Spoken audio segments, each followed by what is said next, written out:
guys. I'm switching it to the side, and there we go. Hi there. I am sorry I'm running late today. My students learned this. My daughter is in school, and right before I was about to start the live, her school called.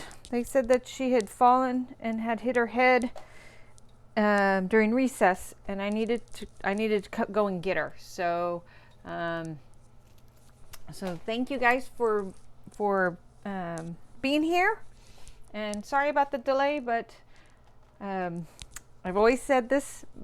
My daughter comes first when it comes to everything in my life.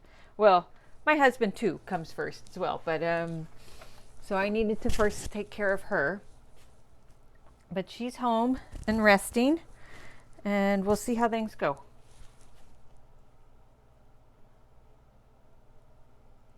Let's see, there we go. So, hi there, guys. So glad you are here. So I am working on this setup, and I'm actually gonna move the camera just a little bit to help me there. Now I can see my painting more too. And I appreciate you guys being here, and yeah, so great. Hi Marta, nice to see you. Purna, Golu, and Dinny, thank you. Beth and Gita, so glad you're here. Eileen, Iraqi, thank you for being here. I always appreciate it. Waleed. Okay, so this morning in my floral class, I started this demonstration, and I'm gonna continue working on it today and for the next hour. Thank you, Sanchi. Glad you're here.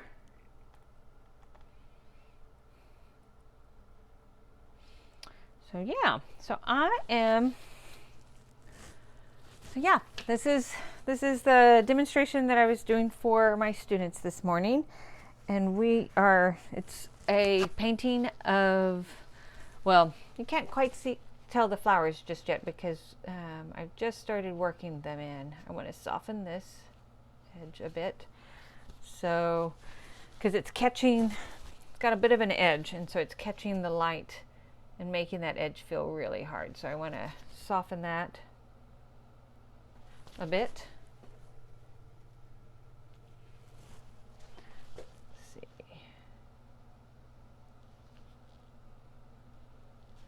So I like doing this, like, it's, I took a lunch break, and then I took a break to go get my daughter from school because she hurt herself, and so now I like to come back, and I just kind of like dabble in areas that seem like they need a little bit of attention, and that helps me just kind of like warm up a bit, I think. There we go. Yeah. So I am working on with a size 6 filbert right now, and I often do that. I try to paint big with big brushes when I first start painting a painting, because it forces me to stay in the into the big shapes. It makes me think about the big shapes more, so that way I'm not getting over focused on the little things. I want to stay focused on the big things, the big shapes, my big positive and negative shapes, and like really kind of work through that. So I always, while I'm painting, I'm always straddling that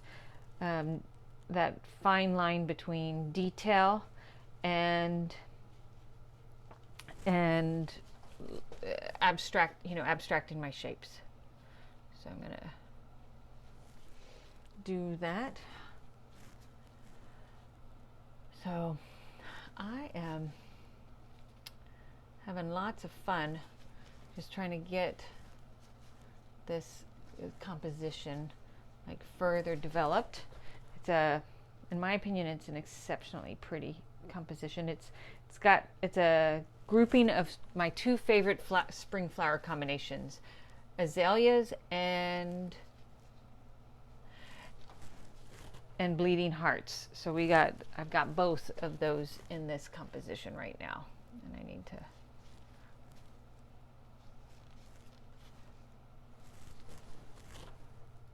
So like that's gonna. I need to lighten that.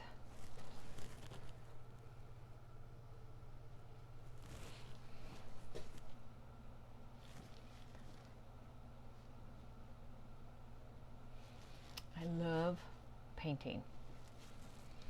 I really, really love painting.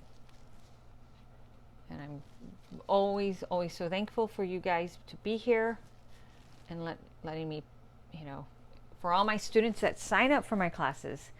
I am just so, I appreciate you guys all the time for your commitment and joining in on the fun. So this is our 4th week of the flower term, and then we'll go to summer break, and then we'll come back again and start meeting up in mid-July, and we'll be painting, all midsummer painting flowers then.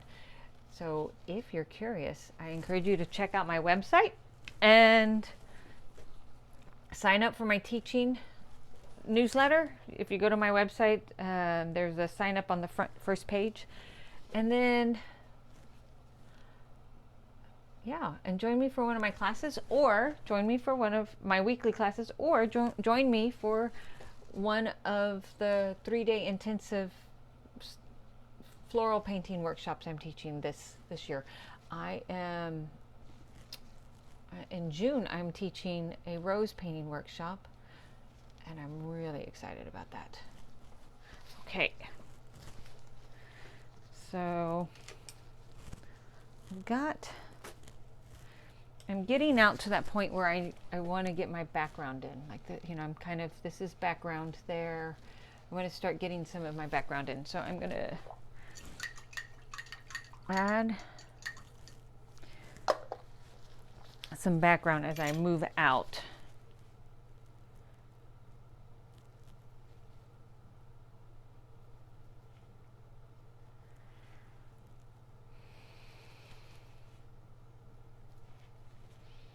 So my background for this painting is just a real simple dark gray, and I'm using a mixture of ultramarine blue and burnt umber because I want it to be, I'm pushing it just a little bit darker than my photo reference because I want to make it just a wee bit more moody. And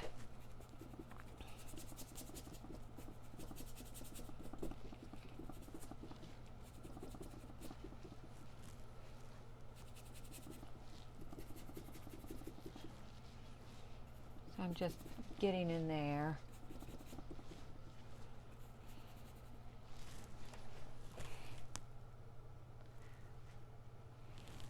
I really like using burnt umber in my, right there, in my flower paintings and my backgrounds because it sets up so fast.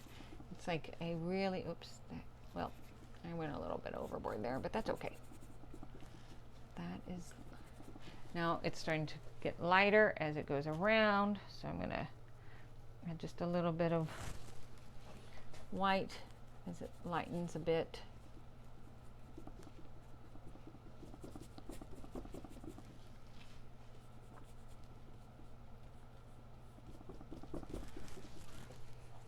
Now, like also, I'm early in a painting, so even though I blocked in and I know, like I have certain place marks where I know that certain things are going, I try not to be too precise is I guess the terminology I want to use about some of my like the brush strokes. I know I'm going to find the edges, and I'm going to find what I'm looking for. So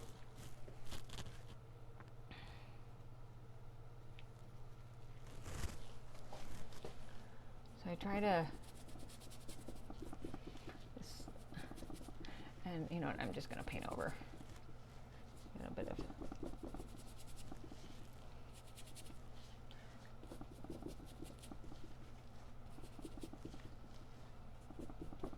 there we go.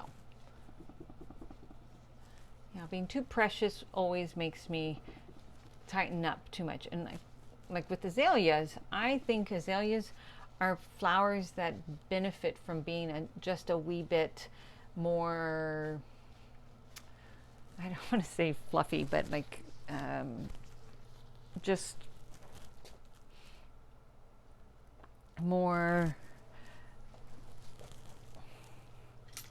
more relaxed is probably the better way of putting it. The more relaxed. And so I am, you know, I'm maximizing that right now. And I actually need to get, it's darker there.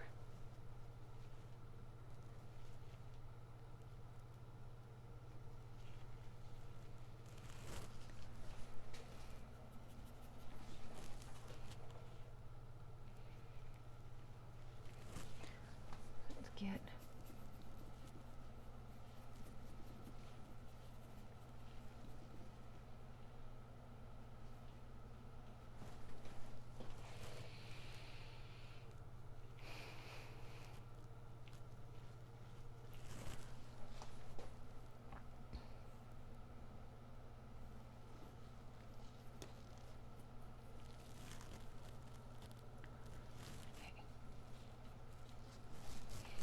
I want that to be soft.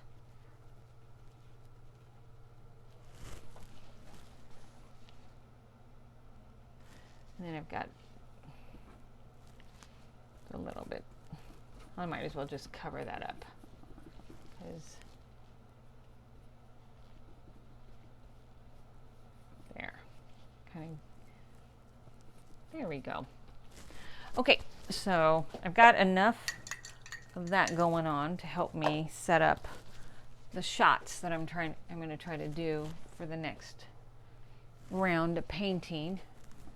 Got, yeah, I think, let's see, I want to, okay, I think that's where I want to be. And I'm actually going to obstruct that just a wee bit more. I can, okay.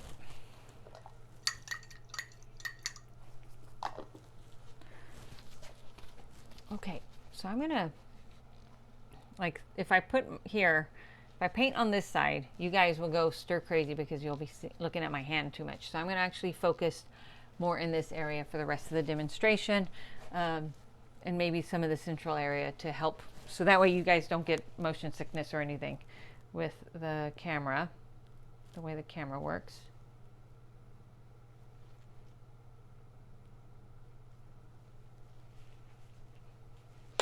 And I need to squeeze out some more white. My white is pretty dirty.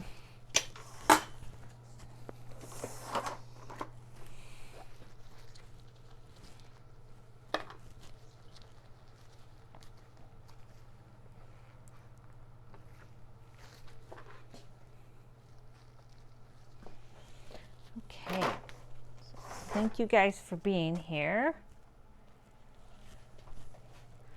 Always, always appreciate it. Okay, so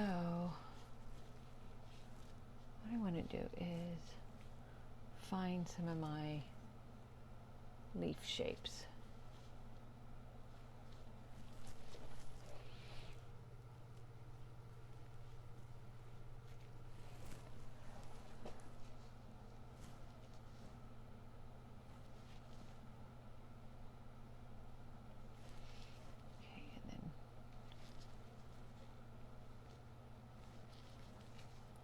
Here.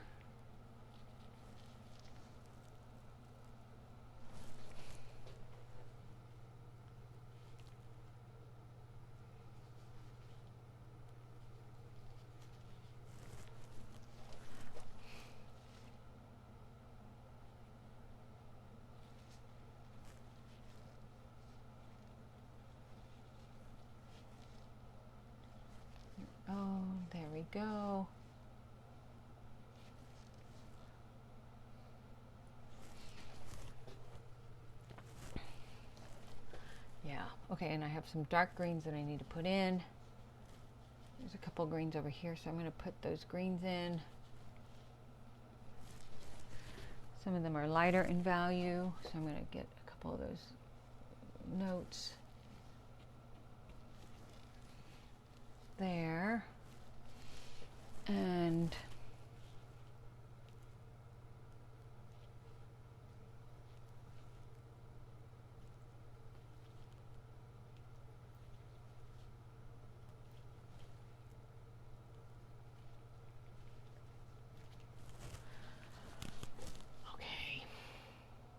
so, and then I've got this from right there to here. So I need to get my background. I need to adjust my background just a wee bit.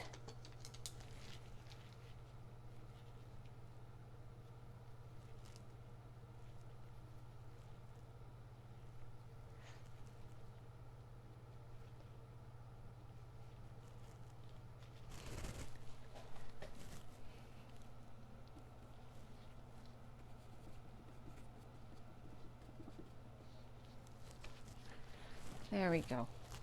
So I've got some, there's a leaf here.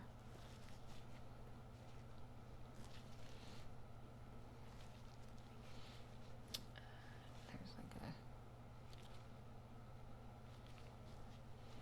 and then there's like some green notes there, and another green note there.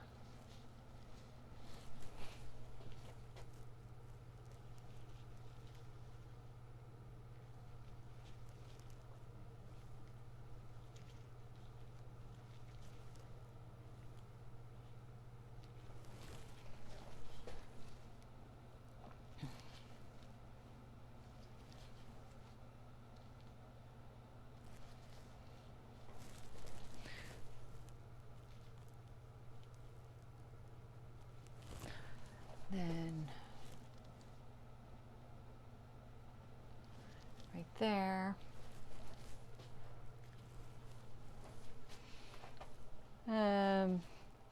Hi there, Polly. Kim, I think it is. Is that correct? This is an 8 by 12.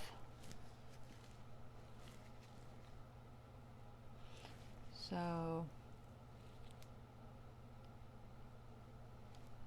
got that. There's a little bit of,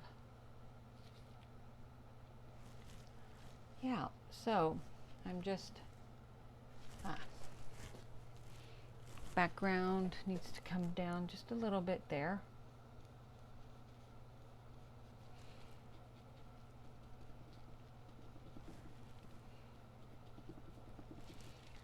Yeah, that's working. Let's see. So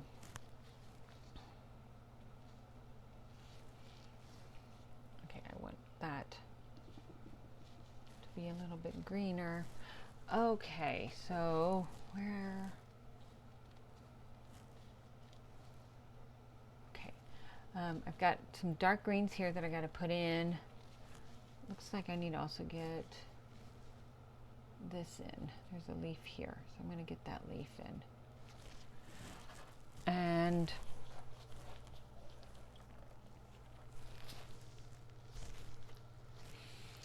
so, you know, with painting, I really just like finding my way and being, you know, very responsive to what my photo reference is.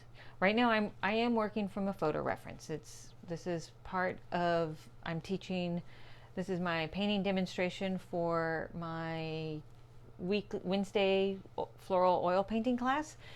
And since everybody is from all parts of the world, it's just easier to provide everybody with a photo reference so we can all have kind of be working from kind of the same thing.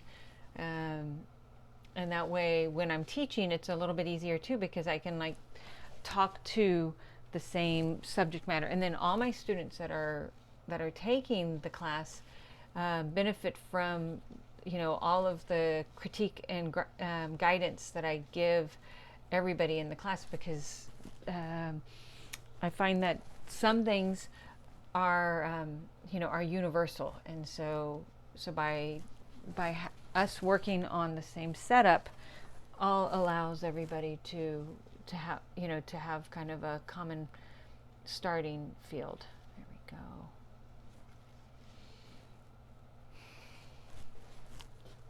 go. Okay.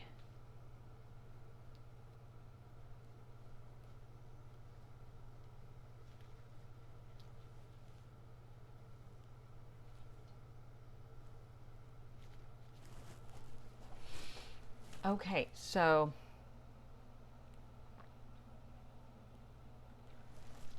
I'm just having a blast with this little painting, and I love where it's going.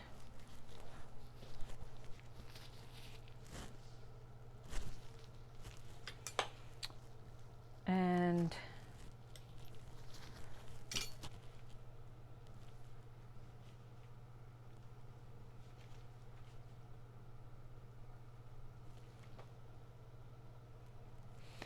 yeah, so I'm just playing with trying to get so like while I'm painting, I am always thinking about like my color, my values.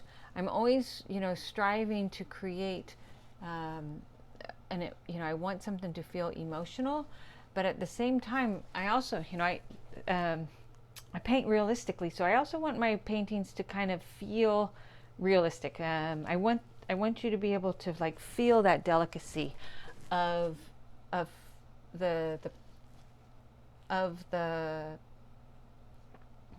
of the like say the flower petals, or the whimsy of the way the leaves might flutter. And so it's important to me to always strive to, when I'm painting, to think about all of that which is happening in my setup. So okay, I'm really pleased with how some of my leaves are coming together. And like with azaleas and bleeding hearts, you have a variety. I mean, they're the first leaves of the season, so you have some like really glowing green leaves, and with the bleeding hearts. But then we have really, really deep kind of evergreen colors that are related to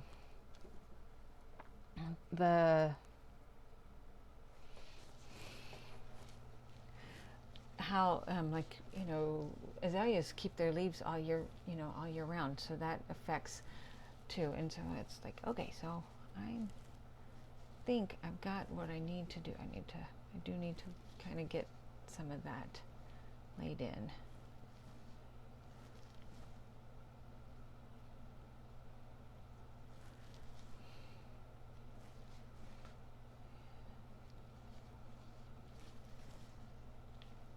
There we go.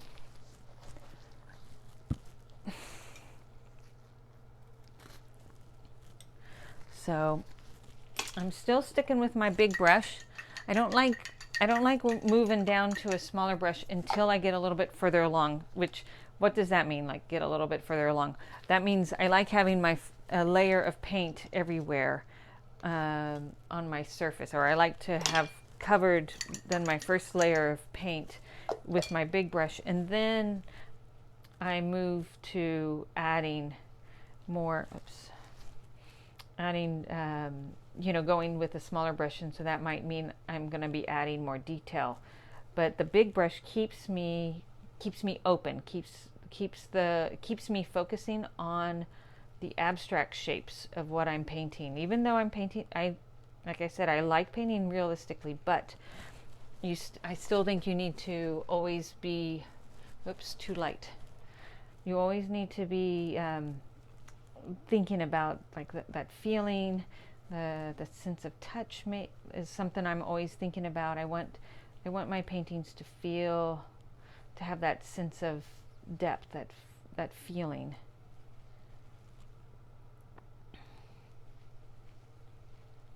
Okay.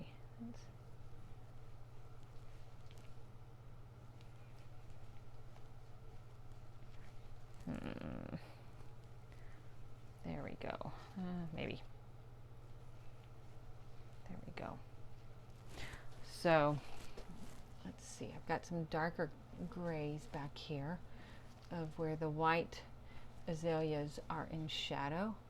So I want to capture, get some of those in first. Here's a leaf.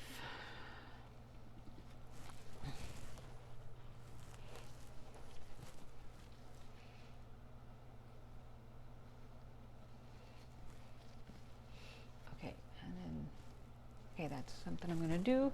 And then I've got a couple of other spots. Let's see. Here's some light there.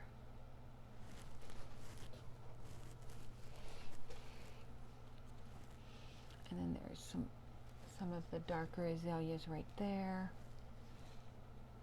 The shadow shapes of the azaleas, not like the flowers are still white, but you know, even within white you have some darker values and then you have some lighter values, and it's, you know, you always kind of want to be playing with that variety.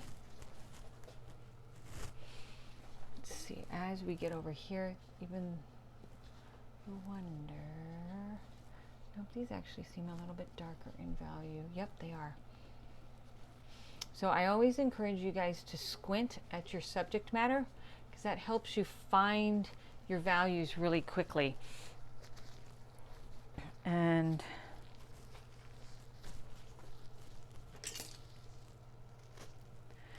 I was investigating something only to like discover, oh, that's that actually is darker than I had thought. Oops. Let's get some more background. So I'm going to play with over here. So I've got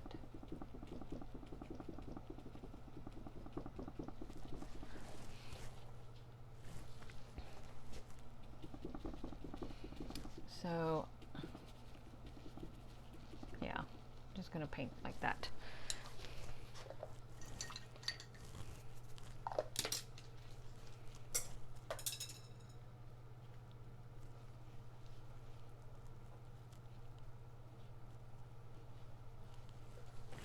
Okay, there's a couple of darker, whoops.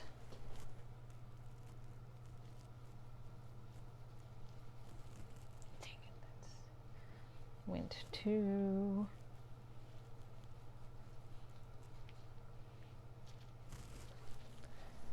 Okay, so there's a couple of darker nodes of color, so I want to get that in.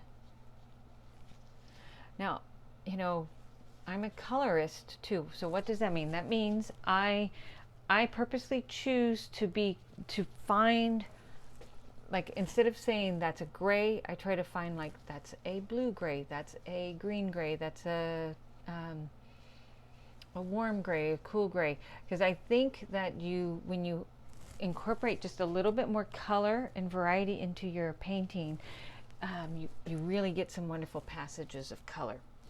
Or not just color, but like emotion. You know, you get these wonderful emotional effects. I like to call them like color vibrations. You know, you're maximizing on these color vibrations that sometimes I think that you feel more than you can like directly observe. So I always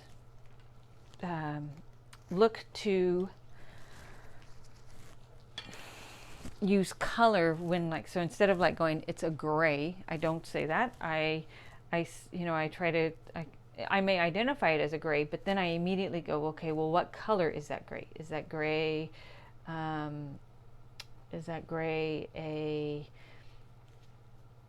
blue? You know, like, you know, what's the underlying color? Is it blue? Is it orange? Is it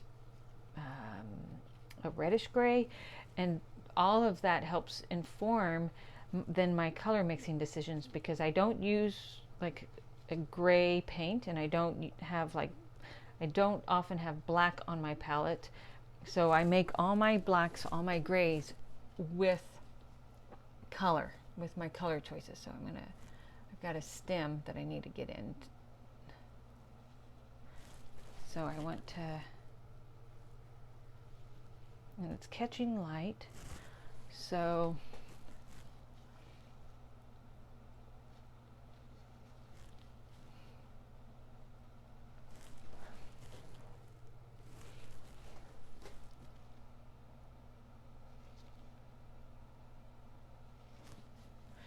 goes into shadow, so I'll leave that, the shadow bit alone for a bit. I'm gonna have to go to a smaller brush for the next thing that I'm gonna do. But first I'm gonna like make that edge, that stem just a little bit better. And then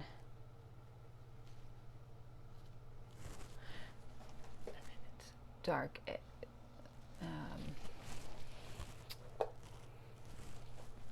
The stem kind of gets dark as it goes into shadow. And then I've got these wonderful bleeding heart flowers. So I'm going to get those guys in. So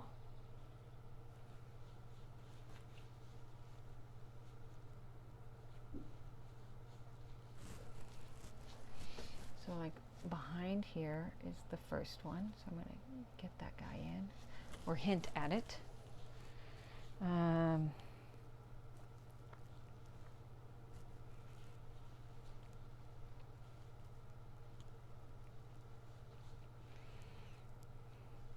So I've got these bleeding hearts that are just so pretty. And so what I'm going to do is, okay, that's too warm is what I'm noticing. So I mixed a pink. It's just a wee bit too warm. So I gotta go back to the drawing board. And that means essentially I just gotta create another mix and see if I can find a way to cool my pink down a little bit more. And I think I have. I added a little bit more alizarin crimson instead of permanent rose.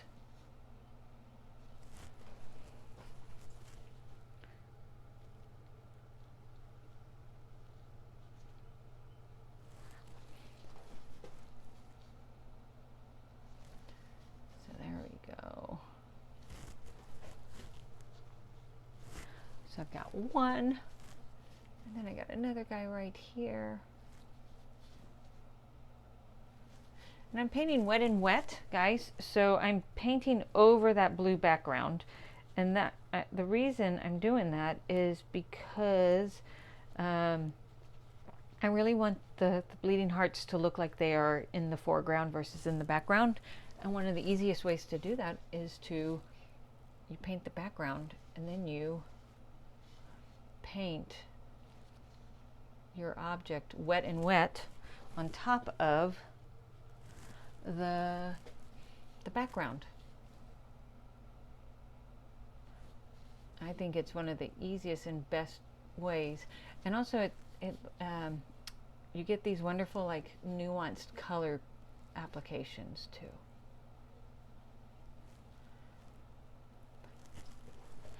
Now I haven't yet, like, if you're familiar with the bleeding heart flower, I haven't yet like put in the central white part, but I will soon.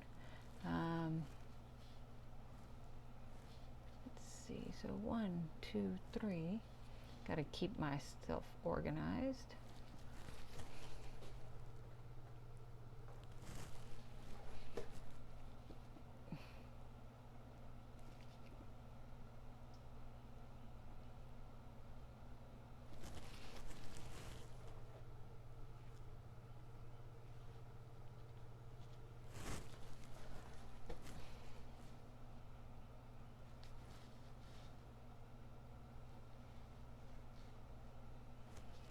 There we go, another flower.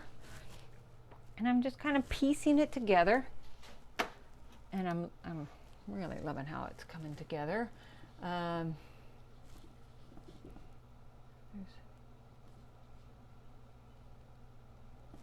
at that. I've got and then this bleeding heart is in the shade, so it's a little bit deeper.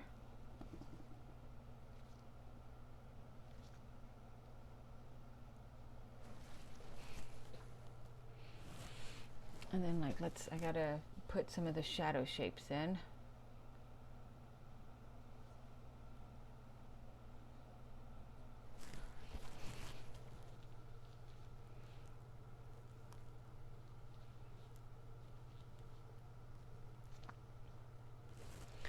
Let's see, would love to see your setup palette. Oh, Marianne, you're welcome to see it if you join my class. My students get to see my palette as we have a camera on both my palette and my setup when I'm doing demonstrations in class. But for Instagram Live, it's not easy to do that. So I just keep it focused on my paintings. But thank you for your interest in my demo.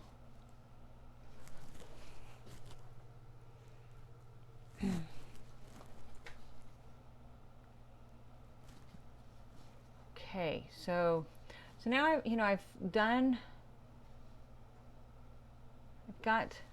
kind of like blocked in the wonderful cadence of those bleeding hearts, but I haven't done the whites yet. So now I'm gonna switch over to the whites. And actually there's a couple of like highlights I need to like maybe heighten as well, and I'll do that real quick as well. Yeah, please look up for my website. This class is we're in the 4th week of the term for my Wednesday floral class, and then we'll take a break when it gets over because it's a 6-week term, and then we start back up in mid-July. So, and we paint all flowers that I grow in my garden. I am a super active and avid gardener. I just love gardening and flowers. So that is, that's why it wakes me up in the morning, so to speak. I absolutely love flowers and I love painting them. Okay, so I could play with these pinks forever and ever because that's how much I love them. But I do want to get to, we're running short on time, so I want to get to the white centers of the bleeding hearts. So let me do that.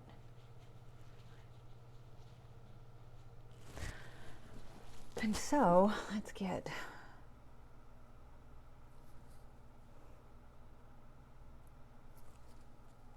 that. Okay, that one's in shadow, and this one is partially in light. And this one is very much in the light, so I'm going to catch that. And the center part is in the light. And then this guy's sort of, I need to do a more shadow shaped piece.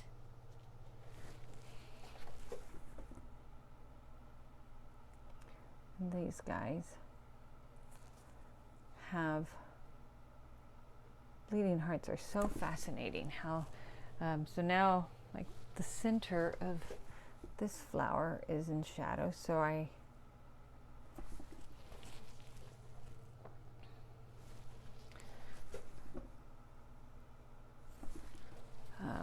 yeah, I'm loving how this is coming together. Really loving this.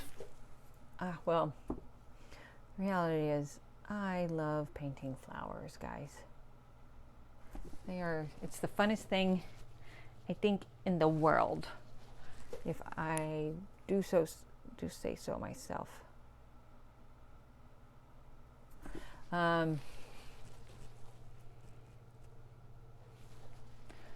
So now it is in shadow, but there is too much paint, so I'm gonna clean that up just a bit. And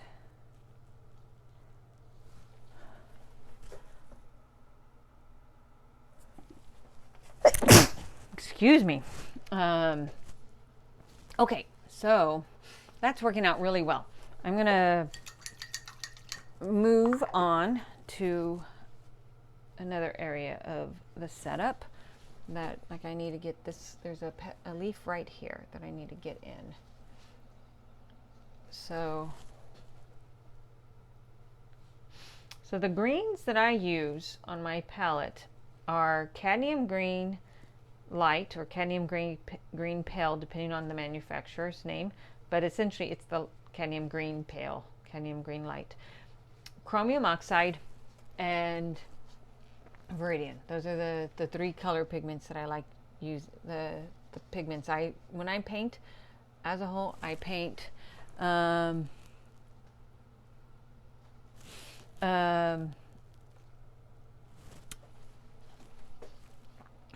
I try to paint, or I tend to paint with only what I call what are single pigment paints as a whole.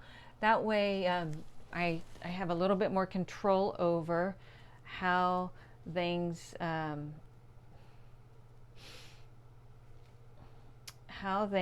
will mix, because if you have with your paints, if you have single pigment paints, you can kind of anticipate more about like how it will mix and how it will interact with other paint pigments, which is, I think, very important and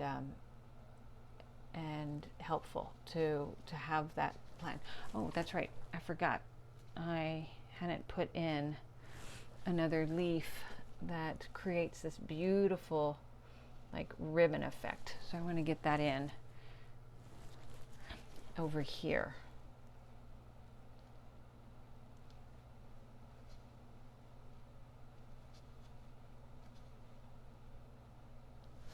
Yeah, love that.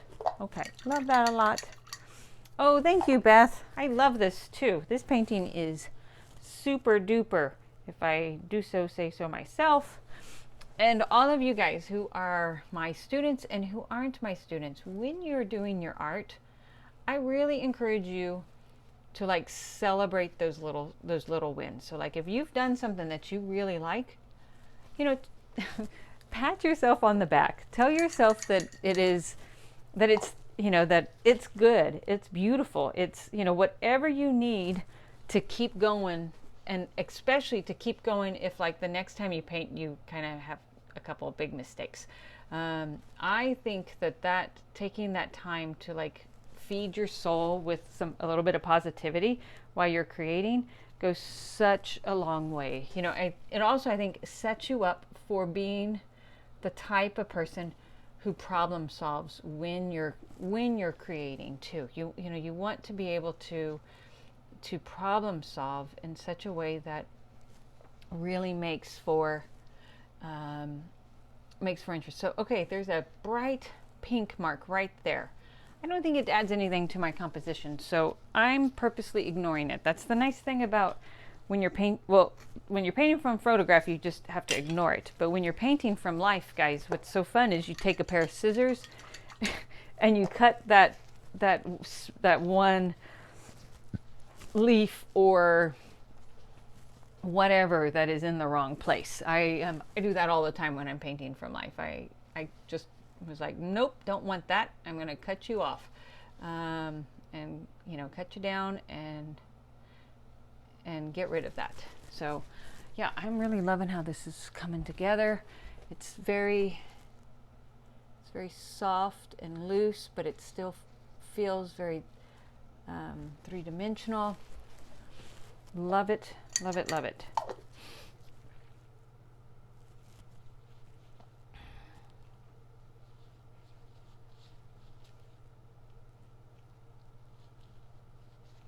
So now that I'm moving over this way, now I have to get more my, you know, the light is coming this direction. So this area of the azaleas are catching light a lot more than the azaleas that were over here. And so I need to make sure that I'm moving and making the warmth and everything the way I want it to. So I'm gonna start getting in some of my lights. And then when I start to pick up paint or adjacent paint or whatever, that's my cue to like wipe off my brush and reload my brush.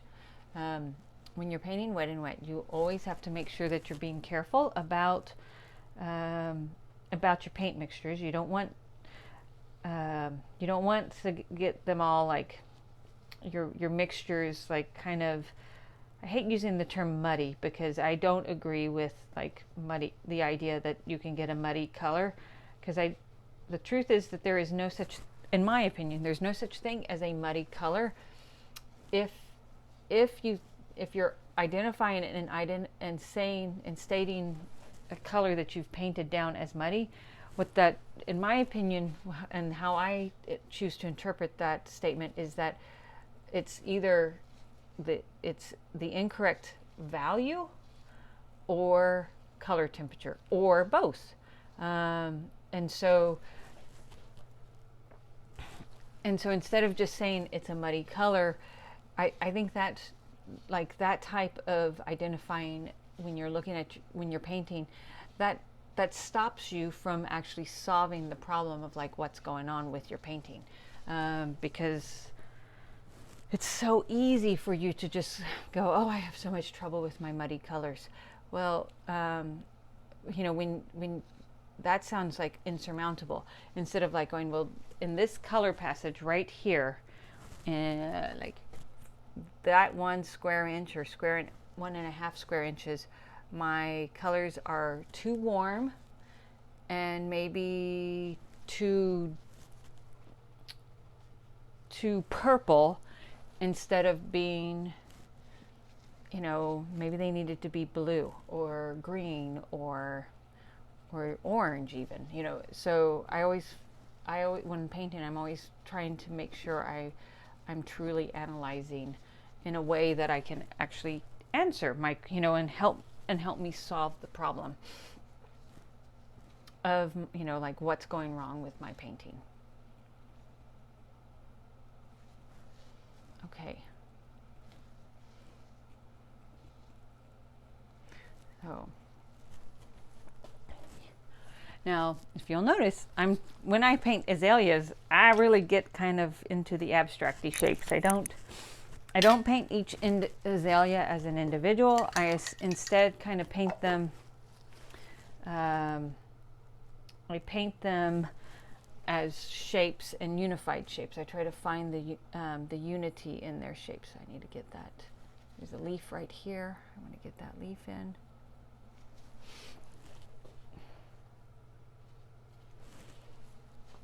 And there's a leaf here.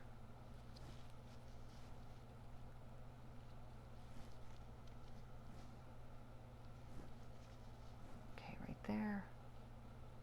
Right there.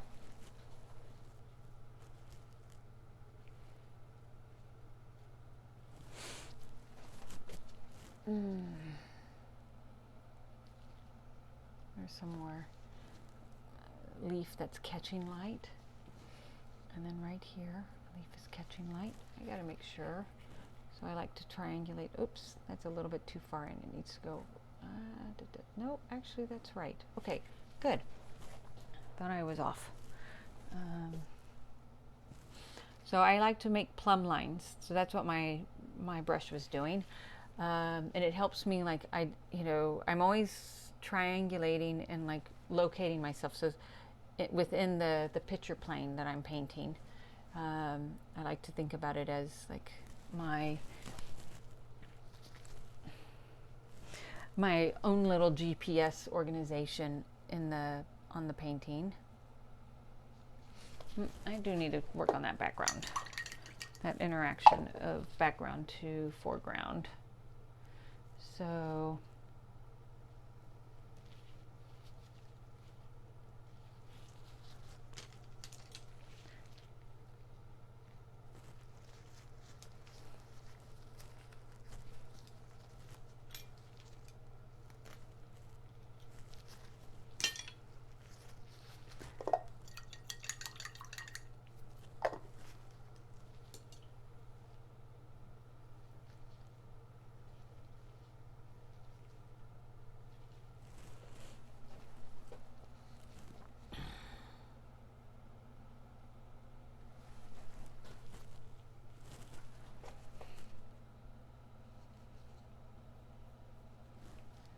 so that need to rework that a bit. Oh, I see. And then the azalea actually goes to there. Haha, what do you know? Okay. So I need to put in my azalea.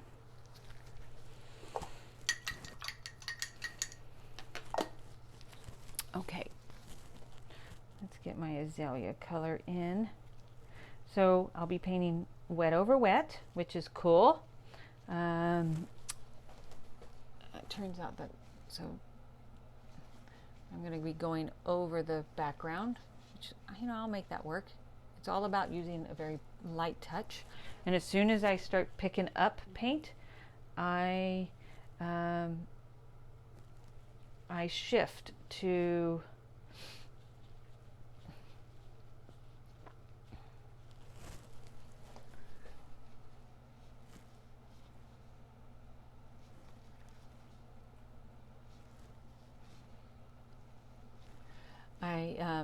I clean my brush and paint. Oops, there it is.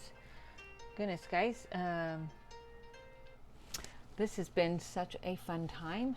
I'm essentially, I gotta stop because Instagram cuts you off in an hour, and I am just, I always set a timer shy of an hour, so that way I don't make a mistake and go too long, and then I well, let's just put it this way, it's a mess when when I essentially have moved too long. But I'm in a roll right now, so but I'm gonna stop what I'm doing.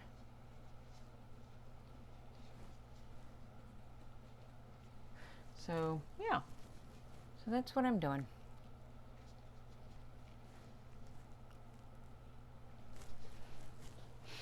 Loving how this piece has come together, though. That is super yummy.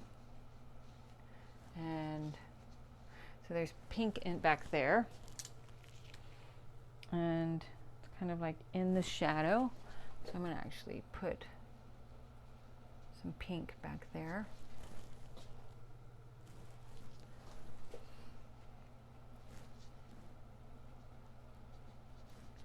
Doesn't need to be.